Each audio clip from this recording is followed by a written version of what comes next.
This is Creative Banter, a creativity and philosophy-focused podcast hosted by Cody Schultz and Ben Horn. After months of deliberation, I finally decided to pick up a new camera, one which will be used for documenting family events and trips into the wild.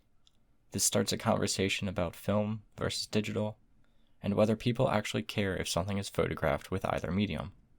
We speak a bit on the benefits of using analog technology, and how it brings great joy to see something typed with a typewriter, for example. All of this leads us to the idea of trends and how, for most people, it can be easy to get sucked into them. We end the conversation discussing pressure to create fresh work, as well as the passage of time. Let's dive right into it, shall we?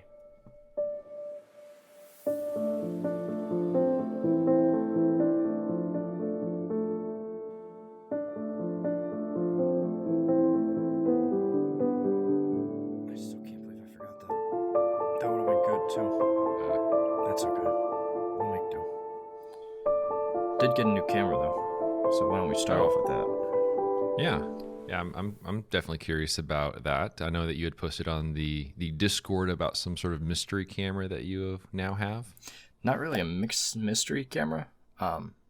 We've talked about it in the past, so I'm sure people can kind of surmise what camera it is. But The Ricoh? yeah. Nice. Yeah, I picked up the Ricoh GR3X. I bought it on Monday. Yeah, bought it on Monday, and it came in last night, which is always fascinating how quick shipping is anymore. So, bought it from B&H. I wasn't sure if I'd be able to actually get it, because when I had checked on, I think Sunday, it said that it was back ordered, or that it was going to be like a slight delay or something like that, out of whatever. Mm-hmm. I checked again, I think Monday afternoon before I ordered it. Same situation. And then I just so happened to look again that night, and it was like, okay, it's in stock now. I'm like, all right, I guess I'm doing this. Yeah, that's your moment. Yeah. You know? So that arrived last night. I'm slowly, I played around with it very little in terms of like settings, that kind of thing. There's a guy on YouTube, I think his name is Samuel Setliff. I'll post a link. He's a street photographer, but he works with Ricoh a little bit, and primarily that's like his camera is the GR series. So he had like a long video on some quick tip settings, so just to kind of familiarize myself with it. But it's interesting to have.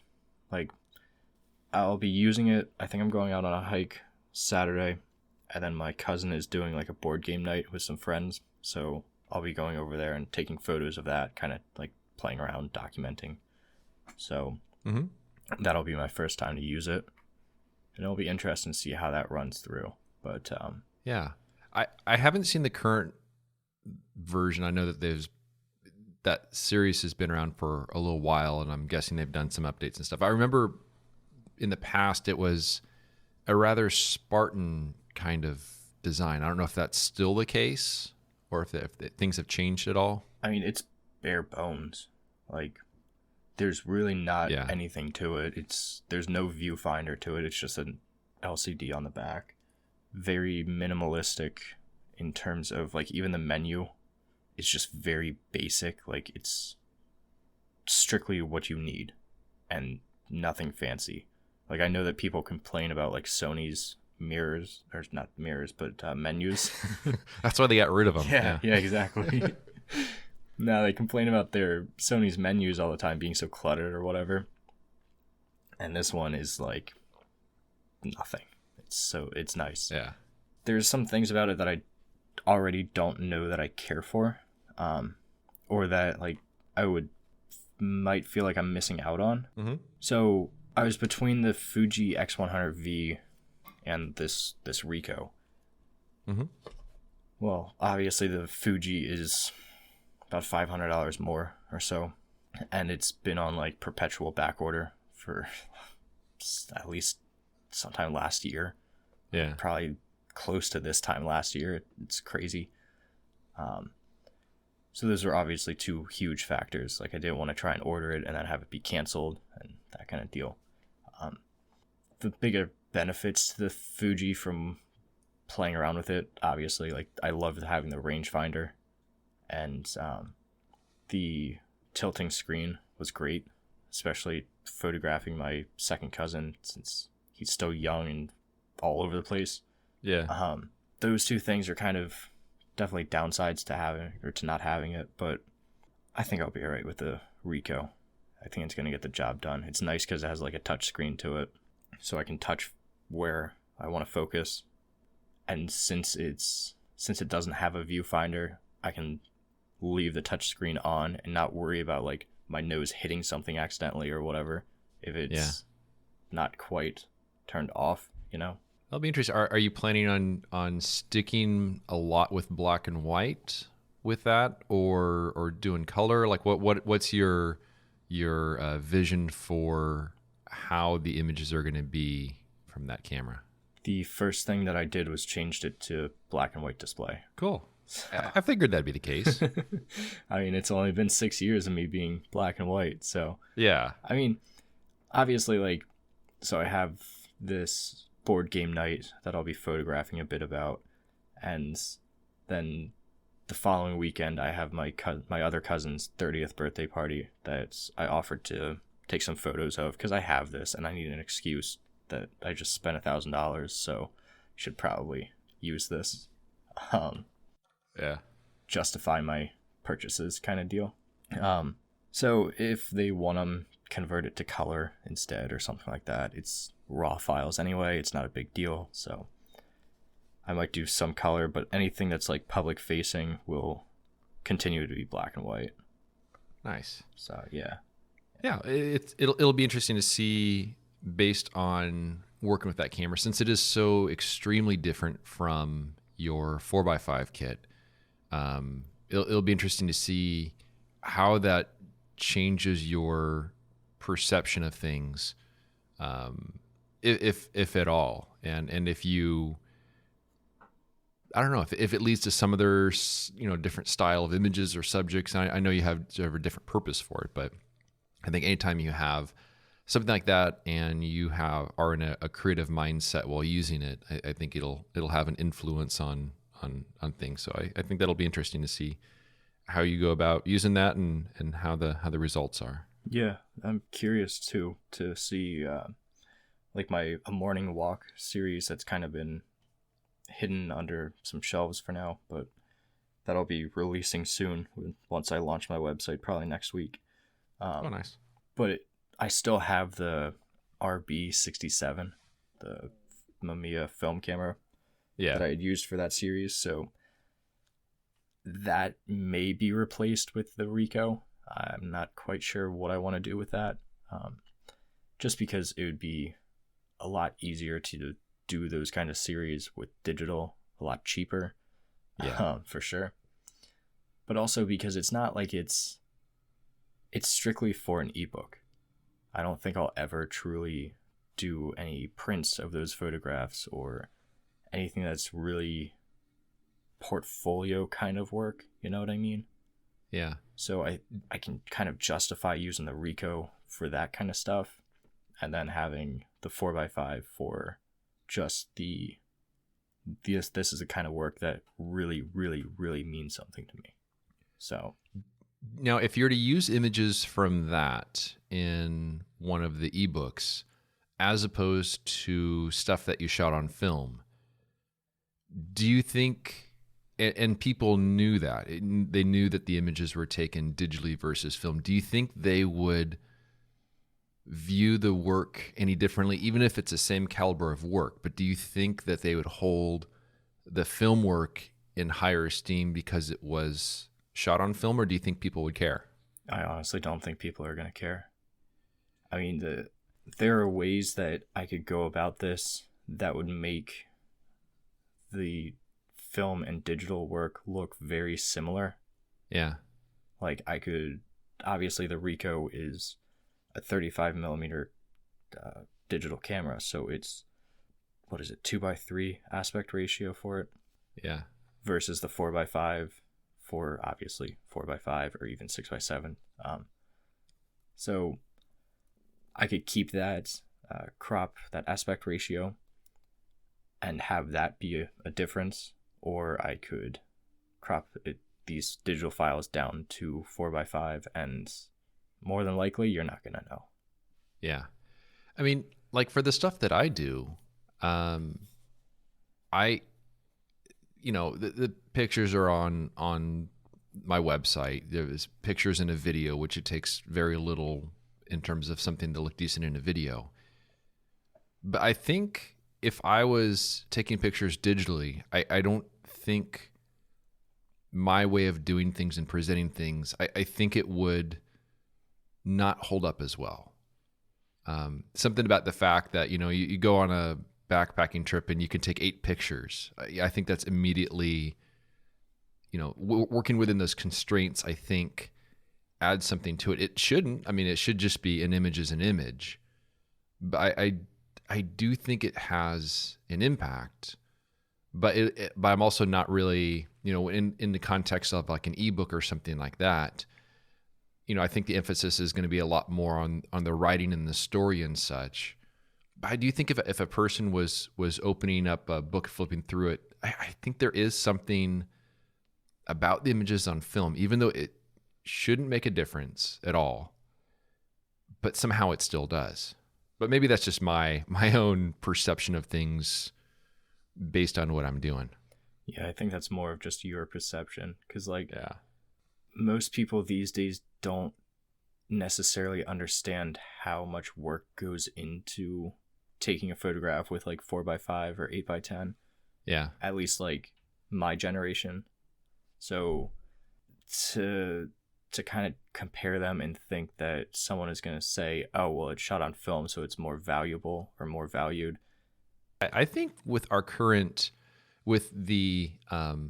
sort of the new generation coming up, it does seem as though they very much value things that are more individual, more handmade, more, that after having grown up with like mass-produced sort of era, I don't know. It's tough because everyone has obviously their own subjective views on things. Yeah. So I guess a better comparison would be open edition versus limited edition for the majority of people. That really doesn't matter. That's more, it's kind of like whatever. So yeah. It's just marketing really. But I think more so on like when it's marketed on the high end side of things, I don't think that is. I think it's something that is just sort of done on the lower end side of things, which is obviously where I am. But I don't think I don't think they care too much about it. It's a picture that they want. They're not buying it as an investment. But I still think that we as artists and that we put a higher value on how it's created than what the general public would. Yeah. And also it's a matter of, I think images that are shot on film are less relatable to the masses because it's not something that they are as familiar with in terms, and by masses, I mean, like, for example, with my YouTube channel and everything film-based, I'm sure if I was shooting digital, there'd be more people that would be interested in watching because it's something that they're more familiar with. I think the fact that people watch me go around with a wooden camera and take pictures of rocks it's I don't know. It's kind of cool, but like it's not a process that is relatable for the vast majority of the people that watch it. And I think the reason for that is that for me, it's more about the story behind it, which is sort of the thing that I focus on and why I don't get into any of the technical stuff because people don't care about that. I mean, some people do, but it's a very, very small number of people do. Yeah. Yeah. And that's the same thing, or similar at least, to whether you're typing with a typewriter or handwriting something versus typing on a computer. Like you can make those comparisons all the time. Speaking of typewriters, as a quick detour, have I ever told you about how one of our cats bought a typewriter? No. My wife so we have a 3-bedroom house. One of the rooms is my office. One of the rooms is kind of her home office. And so in her home office, she has all these cool kind of old timey things. She has these typesetter drawers from the 1800s that she refinished, and they're on the wall with all these cool rocks and fossils in them. She has a desk and she has a typewriter on it. And this is it's an old manual Underwood typewriter. And our cat actually bought it on eBay because my wife was going to bid on it. She had entered the bid. She wasn't sure whether she wanted it or not, but she was kind of going through the process. And the cat just walked by and like stepped on the keyboard and then entered the bid. And so our cat bought Smart cat. a typewriter. So we have this really cool sort of, it's really heavy, this old timey Underwood typewriter that our cat bought. And he's got good taste. Nice. Does she use that, or do you use it at all? Occasionally we'll kind of type stuff on it because it's fun. Just kind of like the mechanical aspects of it, all the sounds that it makes. It's very tactile. It's not something that's used in a practical sense, but just kind of like a fun thing. Just walk by, tap a few things, and all that. So it's more for looks, yeah. But it is kind of fun to work with. I think so. On one of the Discords I'm a part of, I did a print exchange back for over the holidays, and after a while, once everybody received theirs, they were sharing photos of what they all got and everything, and most of us like either hand wrote or typed out letters just explaining a little bit about the photograph, why we chose it, that kind of deal, saying hello to each other and that. Mm-hmm. The one person ended up typing out one of their letter on a typewriter, and that's something that I like. Going back, right back to our conversation, that's something that's so interesting to me. Like, just how you see something like so analog, so old school, and it does seem more valuable.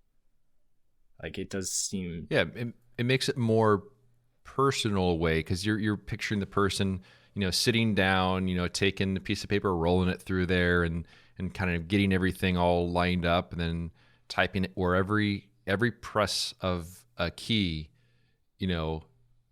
is intentional. It's very purposeful. Yeah. It's very deliberate.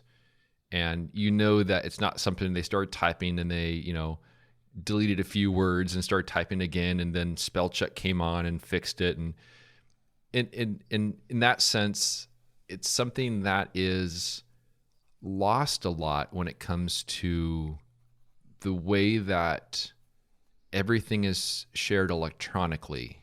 Pictures are edited to perfection. Things are typed and cut and paste and all sorts of stuff. And it takes away that deliberate, purposeful, personal touch that I think has value to it. Yeah. Like I would love to... I have 2 typewriters. I have one that's an electronic typewriter that was originally from my family's store back when we had it. And somehow along the way, I ended up with it. So it's been sitting for a while, and I've used it here and there, but nothing recent in the past few years. So that's been sitting. And then at one point, my sister, she loves going to antique shops and everything with my mom. And so she bought me an old mechanical keyboard or mechanical typewriter. That's been sitting underneath my desk. It needs to be like fixed up a little bit, needs new ribbon to it. But I would love to like resurrect those, to use them, and like if I sell a print or something, and to type it out on the typewriter and have that as like a personal note. So everything is, as you were saying, like very deliberate, very like just a more intimate touch to everything. That is very cool. And actually, you mentioning that just got me thinking that I should try to somehow incorporate the typewriter I have to the Unpolished series of ebooks. I'm not sure what the application would be. Maybe it's a matter of typing out, I don't know what it would be, but like it would be a fascinating addition to everything else, handwritten, Instax photos that are scanned, the film on the light box as seen from above, all that sort of stuff. I think that could perhaps work with it for certain And things. you could even just do like your forward and an afterward. They're like typed out on the typewriter instead of typed on the computer. Like just having that little touch where it's like, okay, here's a little bit about the book, a little bit about the journey through it, and then you have at the end like, thanks for following along, or like something like that. Like just a short paragraph on either end of the book that's typed out on the typewriter would be cool. Or I mean, you could even do it where if you want the front half of the book to be unpolished, do the typewriter in the front part, and then do the computer at the end, because then it's polished. Yeah, that'd be a cool way of going about it. But there's a lot of possibility. Yeah, it is for sure, and that gets to something that's been on my mind for a little while, which is the act of doing something different for the sake of doing it different versus doing things differently with purpose. Because I think some people are just contrarians to some degree, and I think I am to some degree, where everyone is doing something, so you're like, I want to do something different. But if you do whatever it is that you're doing different just for the sake of doing different, you're still following the crowd. It's like you're facing backwards, but you're still following the crowd. But when it comes to something like, for example, like since ebooks are oftentimes so very polished in a way, by me doing like the handwritten stuff and then the Instax photos and stuff, it's going in a different direction, but it's doing so with purpose, as opposed to everyone's going left, I'm going to go right just for the sake of going right. So I think it's important just to pursue things with purpose, as opposed to just doing something different for its own sake. Like you're saying, following the crowd it's tough not to do, though. Like, I don't know. It's tough. I've made a living of not following the crowd, but I think it takes a certain stubbornness. Yes. Yeah, it's which I excel. It's easy at. to get sucked into what everybody else is doing. Maybe that's a better way of saying it. Especially when you're like so enamored with social media. Like, so today, as part of the lesson that I was teaching, we do these check-in questions that don't always relate to the topic at hand. Sometimes they do, sometimes they don't. This one we were talking about different musical artists primarily who had committed crimes, and whether we should still support them, or whether the art and the personal issues that they have are separated. And like kind of going along the lines for the main lesson, tying it in, is like the glorification of criminals or of celebrities and people in general. And it was kind of surprising, but also not, like how many of these kids were like, oh yeah, you have like someone like Chris Brown. We all know what Chris Brown did. Yeah. Yet a lot of them, and surprisingly a lot of the girls even, were like, oh yeah, but his music's so good. And like that idea of glorifying people even though they've done terrible things, and tying that right into like social media and how we are looking up to celebrities who are doing things and following these trends that celebrities are doing, and not really thinking about the repercussions of it, not really thinking about the bad that it could be if you're just doing the same thing as everybody else is doing. Like, Yeah. so it's, especially when you're younger, following that crowd is, and getting sucked into that is so easy. Yeah. I mean, it's human nature because we're mostly social creatures. Me, not so much. But yeah, I mean, because people want to fit in, they want to be part of the crowd, they want to be in the know. I think some people are more so. It's just they have a propensity to be like that. I really don't. I'm like the whole like social media challenge stuff. I'm like, do whatever you want. I don't care. Eat that stick of butter and follow it down with a Mountain Dew and then jump on a trampoline. Whatever the stupid stuff is. I've got zero care for that whatsoever. I'm like, there's no influence on me whatsoever on that. So if there's some sort of genetic reason as why I am to the point where I'm just completely resistant to that, I don't know. But it definitely is a very dominant thing in culture. And when you're talking about, like, for example, musicians and separating the person from what they create, I think with music especially, that's difficult because people will form a emotional connection to the music. Yeah. Perhaps, I mean, especially if it's something like, something they remember from when they were in their teens or 20s or whatever, when it's just, that's the era when the music really sticks to you. But then to separate who it was that made that music and what they did from the music is difficult. And also, like actors and TV and movies and stuff, I would imagine it's probably different for artists that are painters and stuff like that. I would imagine that it's much easier to have a if a person does something really bad and you see their paintings and such, I don't feel like you're going to have that same emotional connection as you would if it was music or TV, movies, stuff like that. I mean, I have a couple prints from different photographers or artists that I don't care for anymore, that I don't want to associate with anymore. Yeah. But just like so many people still listen to someone like Chris Brown, I still have them hanging up. Like, so yeah, trying to make that separation, like you said, can be very, very difficult. But at the same time, with like music, there are still artists that I listen to that have at least been accused of doing terrible things or have done terrible things in the past. Because like you said, you have that emotional connection to that song, not to the person. Yeah. So it was an interesting conversation for sure. And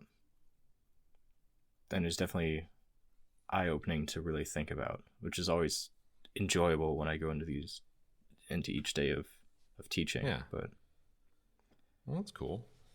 So we've got a couple of questions on the Discord. One of our listeners has been inundating us with questions, or topic suggestions, which is great. We love that. Yes. Please keep it up. Please give us topics. We're struggling. So let's see. Which one do we want to tackle here? Okay. So one of them that he was saying was speaking more directly on like the first day funk and that kind of difficulty. Mm-hmm. He was kind of wondering if you think there's any correlation between the first day funk and the fact that you're in a transition period between the mechanized human world and the natural world, and going from one to the next, and if that transition period may be responsible in a way for that first day funk. No, I don't think it is. I see how it could seem like that from the outside because it is a change that's pretty dramatic, going from the civilized world. One could argue how civilized it really is, but going from the home environment and stuff to off in the wilderness. No, I always feel at home immediately when I go out to those areas. And I think it's strictly and this is something when that I talk a bit about in the first episode of my Death Valley series, which will come out a few days after this airs. But I think it's strictly just the process of adapting to a different situation, even though it may be one I'm familiar with, but adapting to a different situation combined with the realization of how much work is actually ahead of me. And I think that could be summarized a bit by, I will look at at Google Earth and check out all these cool areas I want to visit. And they'll make notes and kind of figure out in advance areas I want to explore. But then perhaps I'll drive to that area, I'll park there, and then I look at the distant mountains and then realize that the canyon that I wanted to explore is several miles up this alluvial fan and a long ways away in the exposed desert. And then you just start realizing like, oh yeah, that looked like that was pretty close when I was looking at the satellite view. But now that I'm actually here and I'm standing here, and I realize that this is going to be a lot of work. So I think it's the prospect of the physical effort that will be involved. Maybe the conditions aren't quite as ideal as I'd hope. Plus the change in the routine, not having the comforts of home. So I think it's all those sort of things. I also start all of my trips with a very early drive, so I can get through all of the major population centers and not have any traffic. And also, I love driving early in the morning, so I'll start it so much easier. It is. It's so much easier. I'll start at like 3 a.m. and still have like a half day or so to do whatever I want once I actually get to where I'm going. So, I mean, there's a little bit of not having enough sleep in there as well. So I think it's all those factors. I don't think it's adapting.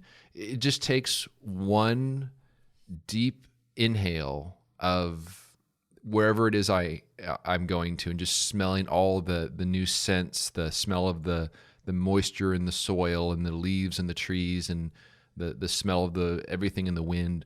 Once you get that, it fills me with energy.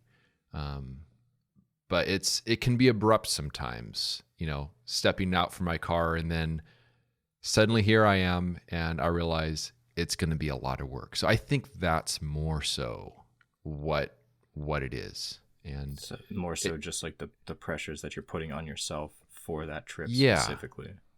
Yeah. And actually on that note, so I'm at the stage now where all the videos from Death Valley and Zion are complete. They're going to be automatically scheduled for the next, 7 to 8 weeks or so. And I have 10 photos from that trip I'm happy with. I think last time I said I had 8. There's 2 more that I'm good with now.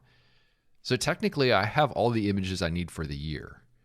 But that being said, going into my spring backpacking trip, I will go into that trip knowing that all the work I have for the year is technically done. I don't need to come away from this trip with a photo. I will still have the first day funk. I will know exactly where I want to stand and what conditions I want to shoot some of these scenes I found last year. There'll be new canyons to explore, but I will still have the first day funk. So I guess it's just part of the process. Yeah, but I still wonder if that pressure, even though you have those 10 photographs, you can pretty much say, okay, I'm done for the year. Yeah.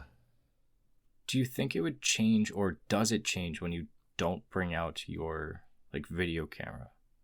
The video camera is also a big part of it, just because with that camera comes 2 things. First of all, it's the accountability of, I know that whatever is going to happen with regard to me setting up, there's people watching over my shoulder essentially, which has a bit of pressure to it. But also I have to think about one more thing in terms of where to put the camera and make sure I'm getting enough different camera angles. What have I already recorded? What do I still need to record? What clips do I need in order to make it work as a video? So it's juggling one more thing, plus with that extra bit of accountability. Though I will say that having that extra bit of accountability does help me to work a little bit harder in the field. Because when I know that, people are watching, it makes me work a little harder to try to make sure that I'm coming away with something that I'm actually satisfied with. So there's pros and cons to it, but it does have an impact. Yeah. One of the questions that he followed this up with directly was, do you have that kind of shift when you start to come back into society then from your trip? Like, No. do you have any kind of re-entry difficulties, so to speak? No, it's always great coming home. There's like, it can be a great trip. It can be a not so great trip, but the prospect of heading home is always fantastic. So there's no, and part of it's because I haven't had a shower for a week and a half. So that is a significant factor. Haven't shaved my head for a while. Haven't So like everything heading back is fantastic. So there's no change. And actually, if anything, I would say that once I get back, the amount of time I spent in the field, even though it's significant when you think about it, to spend a week or a week and a half in the field, it feels like a dream when I get back. It feels like it didn't even really happen. Yeah. It's just all of a sudden I'm home again, all the comforts of home, greeted at the door by the dog and the good cat. So, The good cat. That makes me still wonder about that pressure then too. Like, how so? More so do you have that, does that pressure still play a part when you're at home in terms of, okay, so now I have to get to work on these videos and this film and all of that? Or is it more just a pressure of, I need to create this work, and then once you get home, it's, okay, this is already created, now I can kind of sit back and relax? I'd say it's more of that one. Everything is done. I know that it's also a little bit of a curiosity because I don't know quite what to think of the pictures yet. I don't quite know what to think of everything. So it's just a matter of trying to relive the process a little bit of how it was in the field, and then to formulate my thoughts of how the pictures turned out. And then all that while putting the videos together. So that part's great. I enjoy that part. It is a lot of work. It takes about a month or so. Mm-hmm.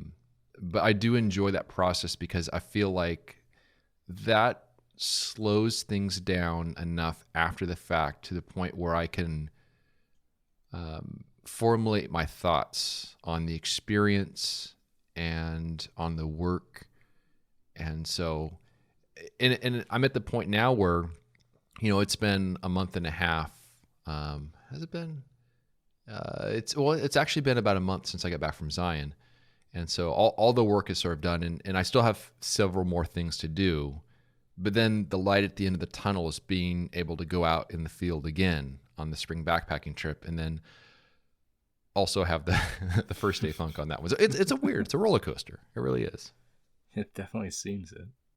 Yeah. Have you ever thought about doing any video in the field? Years ago, I think it was 2017, and I bought a GoPro before our trip, the family trip out west. Mm-hmm. Didn't really end up using it at all, and I sold it like 2 years ago to a buddy of mine who uses it now for various like motorcycle stuff. But yeah, I remember I had gone to a local park with a camera with the GoPro, and I played around with it a little bit, like talking to camera or kind of deal. And I don't even have that footage anymore, I don't think. I'm just kind of, I did it for like that day, maybe like once or twice more after that. I'm like, this just feels dumb. I know, right? I can relate to that every time I'm in the field. Like, how is this a thing? But Like, it works. But yeah, it's weird. Yeah, like I remember I was walking through at one point, just talking to the camera, just about whatever. I don't even remember. And I heard that someone was like walking on a trail adjacent to me, Uh, and I just turned off the camera yeah. because I'm like, no, I don't want to Yeah. be that guy. Yeah. Which Yeah. just, I have zero desire to do any sort of video stuff. If anyone is nearby and can see me or can hear me or anything like that, it is it just it comes off as so incredibly self-centered. Anyone viewing it, but then somehow you the have like, experience of actually watching the video is a much more personal sort of experience. But to anyone witnessing that, it's really awkward and strange. yeah, I mean, like walking through the halls of the high school, like, man, the number of girls especially who are doing like TikToks in the hallways just at like random times or between classes or something. Like there's a big window that I pass by every time to go to the faculty room to heat up my lunch, and there are almost always girls standing by there because it's good light, or at least it's direct light, and they're almost always doing some kind of like weird TikTok kind of dance thing. And I'm just thinking, like, you're in public and you're doing this kind of stuff. Like, if I would have done that, what is it now, almost 10 years ago when I was in their shoes, I would have been made fun of. I would have been bullied for sure. Yeah. Like, and just that shift, like, yeah, I couldn't imagine it. So I've never really thought much about doing video. I mean, I've thought more about it like Sean Tucker style of like sitting down and talking about something philosophically. Yeah. And that's hard to do. Yeah. That's really hard to do. Yeah. Especially because you have to try and be interesting enough and engaging enough to keep someone's attention for even 10 minutes, 15 minutes. Mm-hmm. That's really tough. So yeah, it's far easier to eat an entire stick of butter and then chug a Mountain Dew and then jump on a trampoline while doing dance moves. That unfortunately is what people look up to these days, and not so much the deep philosophical sort of content. yeah, I think I'll stick to this podcast and my writings. Yeah. Maybe add audio to my writings like we talked about last week. Yeah. One other thing here, before we kind of wind things down for the week. A little while back, we were talking about the passage of time, and then I was theorizing that the more you do something that you enjoy, the faster time seems to go. And for me, now I'm just doing photography full time, and the days are just flying by like crazy. The weeks are flying by like crazy because it's only me doing the things I want to do. Mm-hmm.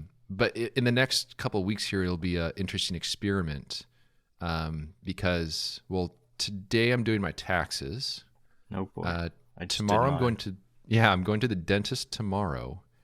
Then I got jury duty coming up, and thinking I might just swing by the DMV to be cute.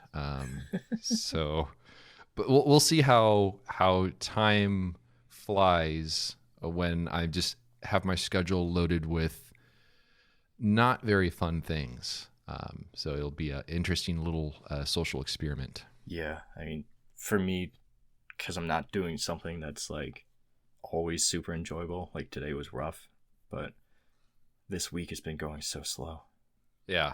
But then you compare that to like any other time, like when I wasn't student teaching and I was just doing pretty much whatever I wanted to do past schoolwork, and it was just gone in a flash. Yeah. And the only real drawback, well, what makes this extra not wonderful for me right now is, I mean, last week was great. This week we've got the rain back again. So I'm looking at another 2 weeks or so until I can go skating, until the pavement's dry where I go. So I was just cleaning my skates yesterday, just shining them up, cleaning them up, rotating wheels, and just put them away, going, all right, another couple of weeks, and I can finally, have some fun again. So Yeah, it's nice that it's what 6 o'clock and it's still light out for me. yeah. So I'm like, all right, spring is right around the corner. I can maybe start doing things outside one of these days. Yeah. But as soon as it starts to get like nicer again, it'll be like maybe the end of this month, beginning of April, and we'll get hit with snow like one final time. Yeah. But And just before we started recording today, I put up a little poll on Instagram, and it just says, would you take a 40% pay cut to pursue what you enjoy for a living? And at this point in time, there's 73% of the people say yes, 27% of the people say no, and that's with like a few hundred votes at the moment. So I think people, for the most part, would love to be able to do what they enjoy for a living. It's not always possible, but I think people are willing to make sacrifices for it. But the side effect is that time will go by very fast. yeah.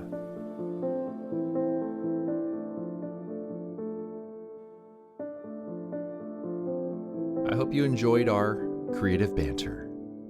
You can learn more about Cody's work by visiting his website, codyschultz.com.